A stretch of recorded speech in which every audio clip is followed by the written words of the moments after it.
Martin সাহেব ও একটা মাতাল সাহেব। মাতালের মুখে ওরম কথা মানায় না। যে মাতাল সাহেব যে আজকের 2 মাস 3 মাস আগে যে বলল রাজনীতি করা হারাম খাওয়া, সেই রাজনীতি সে করছে। তার মানে নিজের পায়খানা নিজেই তুলে খাচ্ছে। সে আর কি মানুষের উন্নয়ন করবে? মানুষের পরিষেবাটা কি দেবে? মানুষের পরিষেবা দেবে? মানুষের উন্নয়ন কি দেবে? যে আজকের 2 মাস আগে যে বলে যে পার্টি করা হারাম খাওয়া, আজকের টাকার বিনিময় 70 লাখ টাকায় ওর মাথাটা বিক্রি হয়ে গেছে এই মুখ্যমন্ত্রী মমতা ব্যানার্জির কাছে। হ্যাঁ, নিজেকেই বিক্রি করে দিয়েছে। নাই তো সে মুখে যে মুখে যে কথা বলে সে সেই গুটা কি করে তুলে খায়। আজকের তৃণমূল সরকার অনেক উন্নয়ন করেছে। এর আগে বামপান সরকার ছিল, এর আগে কংগ্রেস সরকার ছিল। কটা চোর গিয়েছে, কটা মন্ত্রী জেলে গেছে। আর তৃণমূল কংগ্রেসের এই 15 বছরের সরকার এসে কটা মন্ত্রী জেলে গেছে? যত মন্ত্রী সব জেলে গেছে তৃণমূল কংগ্রেসের। মানিক ভট্টাচার্য থেকে শুরু করে, মুকুল রায় থেকে শুরু করে, আজকের যে শুভেন্দু অধিকারী সেও তৃণমূলের নেতা ছিল, মন্ত্রী ছিল। আজকের অর্জুন ঘোষ, এই অর্জুন সিং, সেও তৃণমূলের নেতা ছিল। যত নেতা সব তৃণমূলেরই ছিল। তারা চুরি করে জায়গা আর পেল না, তাড়াতাড়ি বিজেপিতে জাতি হলো মাথা রক্ষা করার জন্যই।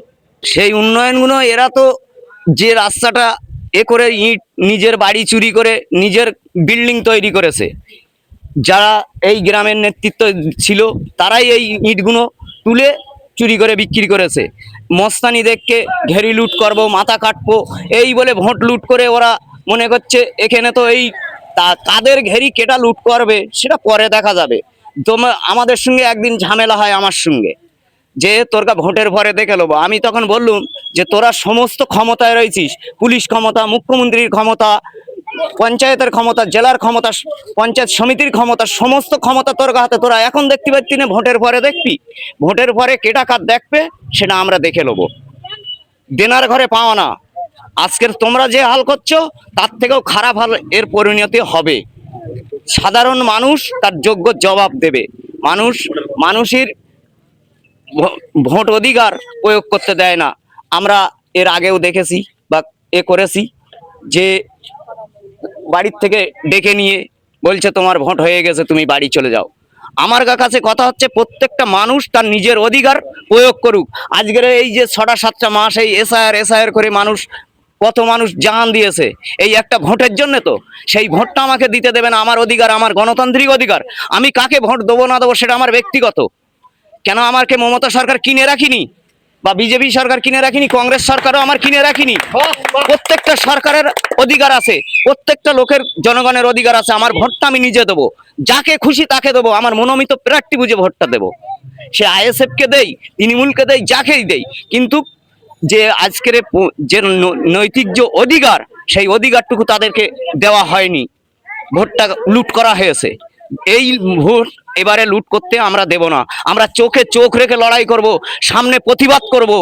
তার জন্যে ভোট কমিশনারের কাছে আমরা সব কিছুই পাবো। যা পুলিশ প্রশাসন থেকে শুরু করে আমরা যারা ভোট দিতে যাবে না তাদের বাড়ির থেকে ডেকে পুলিশ দিয়ে তাদেরকে ভোট করিয়ে নিয়ে আসবো। এইটা আমাদের প্রতিজ্ঞা। আমরা দাঙ্গা চাই না, আমরা শান্তি চাই। মানুষের সঙ্গে মিশে ভালোবাসা দিয়ে কাজ কাম উন্নয়ন। এই যে ঘরের টাকা একটা মানুষের কাছ থেকে 20,000 25,000 30,000 করে টাকা নিয়েছে, এই টাকা আমরা আর কাউকে দিতে দেবো না। আমরা যদি ক্ষমতায় আসি এই টাকা কাউকে দিতে হবে না, 10 টাকা। আর যে একটা প্রকল্প বেরোয় এরা ভয় দেখাচ্ছে লক্ষ্মীর ভান্ডার বন্ধ হয়ে যাবে, এই বন্ধ হয়ে যাবে। একটা প্রকল্প বেরোলে সেই প্রকল্প বন্ধ করার ক্ষমতা কোনো সরকারের নেই। সে সরকার পাবেই সে ক্ষমতা। নামটা পাল্টাতে পারে, যেমন রেশন কার আমলের, সিপিএম এর আমলের, সেই নামটা পেল্টে এখন ডিজিটাল কার্ড হয়েছে। যে ঘরটা ইন্দিরা গান্ধীর আমলের, ইন্দিরা আবাস যোজনা, এখন সেই নামটা পেল্টে হয়েছে প্রধানমন্ত্রী আবাস যোজনা, বাংলা আবাস যোজনা। নামটা পাল্টাতে পারে। সাইকেল কারা দিত? সিপিএম সরকার। 100 দিনের কাজ কারা এনেছিল? সিপিএম সরকার। সেই সমস্ত কাজগুলো বন্ধ করতে পেরেছে? পারেনি। সেই কাজগুলো সবকিছু নামগুলো বদল করতে পেরেছে, কিন্তু উন্নয়ন বন্ধ করতে পারিনি। মার্তিন সাহেবের কি বলবো, মার্তিন সাহেব তো একটা ব্যবসায় লেগেছে। ও কি জনগণের সেবার জন্য তো আসেনি, ও নিজের ব্যবসার জন্য এসছে। টাকা লুটবে, চাল চুরি করবে, মাটি চুরি করবে, কয়লা চুরি করবে, এর জন্যই ও রাজনীতিতে এসছে। মানুষের তো ভালো চায় না। টিএমসি সরকার এমনি চোর সরকার, সবাই জেনে গেছে, ঠিক আছে?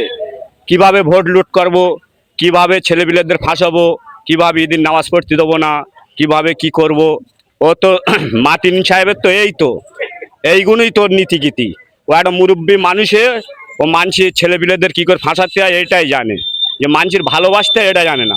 আমাদের ভাইজান নওশাদ সিদ্দিক বলেছে যে মানুষের ভালোবাসো, মানুষের পাশে থাকো, মানুষের সেবা করো, তাতে ভালো হবে। ওরা তো শুধু ঝগড়া বাঁধাচ্ছে পাই পাদে। উনি তো প্রচার আসার মুখ নেই, তো লোক তো সব উল্টো পাল্টা বলছে, জানে যে মাতিন সাহেব ভোট পাবে না। ও তো ব্যবসায় লেগেছে, ও তো রাজনীতি করতে আসেনি। রাজনীতি যদি করতে আসতো, আমাদের যেরকম পিয়ারুল ভাই যেরকম মানুষের পাশে পাশে গিয়ে যেরকম আশ্বাস দিচ্ছে, বার্তা দিচ্ছে, উনি তো মতিন সাহেব তো আসছে না, কোনো মানুষের পাশে এসে দাঁড়াচ্ছে না। শুধু ফোনে শুনছে যে ছেলেপিলেদের শুধু কেস কাবারি দাও, থানায় ভরো, আমরা ভোটগুন লুটপুটি করে খাবো, টাকা পয়সা আমাদের পকেটে ভরবে, আমরা পাইকান ঘর, মুরগির ডোব এইসবগুলো পাকা করবো, আমরাই খাবো, ওরা সবাই আমরা খাবো, আর সব ছেলেগুলো বাদ। হ্যাঁ, এটা তো আমাদের নওশাদ সিদ্দিকী ভাইজান শিখায়নি। নওশাদ সিদ্দিকী ভাইজান মাটির টাকা টিএমসির ফেলায় উঠে গুঁজে দিচ্ছে, আর ওরা ছিঁড়ে দিচ্ছে। আর যদি দিদির উন্নয়নের কথা বলতে চান, তা দিদি উন্নয়নের নামে তো ব্যবসা খুলেছে। যেরকম গ্যাসের দাম 400 টাকার থেকে 1000 টাকা, 1 লিটার তেলের দাম ছিল আগে 70 টাকা, এখন 200 টাকা। উনি 1500 টাকা করে মাসে লক্ষ্মীর ভান্ডার দিচ্ছে, মানে 10 টাকা ইনকাম করছে, 2 টাকা দিচ্ছে। উনি তো আমি তো মনে করবো যে ওটাও একটা ব্যবসা দিদি। আর একটা কথা, আগে বাজার করতে গেলে পকেটে করে পয়সা লেগে গেলে প্যাকেটে করে বাজার আসতো, আর এখন প্যাকেটে করে পয়সা লেগে গেলে পকেটে করে বাজার আসবে। মানে মালপত্রের এত দাম বেড়ে গেছে। তা দিদি যদি এইসব ওই বেকার ভাতা, যুব ভাতা, লক্ষ্মীর ভান্ডার না দিয়ে, আমার মনে হয় যে মালের দাম কমলে বেটার হতো। কারণ ও যেটা করছে 4 আনার মুরগি 12 আনার মশলা। হ্যাঁ, এইরকম উন্নয়নও ওনার করতে হবে না। উন্নয়ন যদি করতে চান, শিক্ষার দিকে খেয়াল দেখ, মানুষের কর্মের দিকে, চাকরির দিকে খেয়াল দেখ। হ্যাঁ, উনি তো এখন একটাই বয়ান দিচ্ছে স্টেজে উঠে, উন্নয়নের কথা আর বলতেই পারে না। এখন একটাই মানুষের ভুল বোঝাচ্ছে যে আমরা না থাকলে বিজেপি এসে যাবে। হ্যাঁ, তা আমি তো মানে আমার এখানে যতটুকু দেখেছি, হ্যাঁ, রাজনীতি যতটুকু দেখেছি, বিজেপি বলে আগে পশ্চিমবাংলায় কিছু ছিল না। উনি আসার পরেই বিজেপি এসছে। মানে আমি তো বলবো যে ওনার কোলে বিজেপির জন্ম। উনি তো গ্রামে তো আসা তো দূরের কথা, গ্রামে মানুষ তো একবার ওখানে জিতকে দিলে আর টাকা গোনায় ব্যস্ত থাকবে, ওনাকে তো আর দেখতেই পাবো না কোনোদিন বলে মনে হয়। আর পিয়ারুল ভাই আমাদের হাড়োয়ায় সবসময় থাকে, পাশের ছেলে মানুষের আপাত বিপদে সবসময় পাওয়া যাবে। সেই হিসেবে আমরা আইএসএফের প্রার্থী হিসেবে আমরা পিয়ারুল ভাইকেই চাই। সে বিষয়ে তো আমি অতটুকু জানি না, কিন্তু যতটুকু জানি উনি অনেক রকম মাদ্রাসা চালাতো, বাইরে থেকে অনেক চাঁদা, হ্যাঁ, পয়সা করি আসে, উনি ওই নিয়ে আর কি চলে, মাদ্রাসা চালায়, বাইরে কালেকশন করে চাঁদা করে মাদ্রাসা চালায়।